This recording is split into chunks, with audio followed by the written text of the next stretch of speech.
ఆంధ్రప్రదేశ్లో చూసాం కదా, ఆంధ్రప్రదేశ్లో కూడా ఇదే పరిస్థితి కదా. 10,000 కోట్ల రూపాయలు ఖర్చు అయ్యే దగ్గర 15,000 కోట్ల రూపాయలు ఖర్చు అవుతుంది. పోనీ రాబడి పెరిగి ఏమన్నా అప్పులు తగ్గి ఇవన్నీ చేస్తున్నారంటే కాదు. 1126.51 కోట్ల అంచనా వ్యయంతో జిఏడి టవర్ రాజధాని అవసరమే, కానీ అప్పులు తెచ్చి కడితే అప్పులు ఎలా తీరుస్తారు? 1897.86 కోట్లతో 1-2వ టవర్లు. వచ్చే ప్రభుత్వాల మీద అప్పులు వేసేసి వెళ్ళిపోవడమే తప్ప వీళ్ళకి బాధ్యత ఉండదు.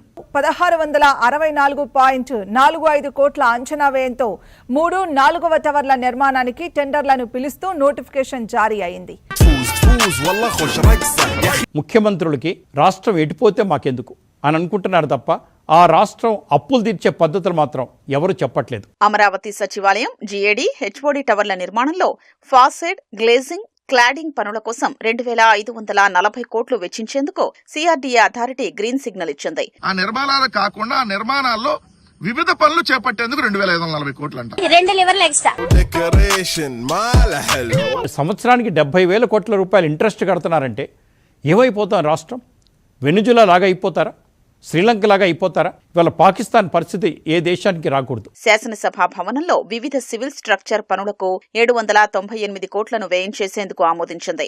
ఇక్కడ మెడికల్ కాలేజ్ కట్టడానికి మన దగ్గర డబ్బులు లేవు. పీపీపీకి ఇస్తాం 100 రూపాయలకి. అసెంబ్లీ భవనంలో సివిల్ పనులకు 798 కోట్లు. పార్లమెంట్ భవనం వచ్చింది కదా. ఈ అప్పులు ఎలా తీర్దాం? అసలు అప్పులు చేయమని చెప్పింది ఎవరు? కేంద్ర ప్రభుత్వం ఒక్కసారి గనక అప్పులు ఇవ్వం అని చెప్తే ఎవ్వరికి శాలరీస్ రావు, ఎవరికి తిండి పెట్టడానికి తిండి కూడా ఉండదు. అటువంటి పరిస్థితులు రాకుండా చూసుకోండి. అమరావతిలో ఐకానిక్ టవర్లను గ్లాస్ వంతెనతో అనుసంధానించనున్నారు. ఒక టవర్ నుంచి మరో టవర్లోకి మంత్రులు, ప్రజాప్రతినిధులు, ఉద్యోగులు, సందర్శకులు సులువుగా వెళ్లేందుకు వీలుగా 900 మీటర్ల పొడవైన గ్లాస్ వంతెన నిర్మిస్తారు.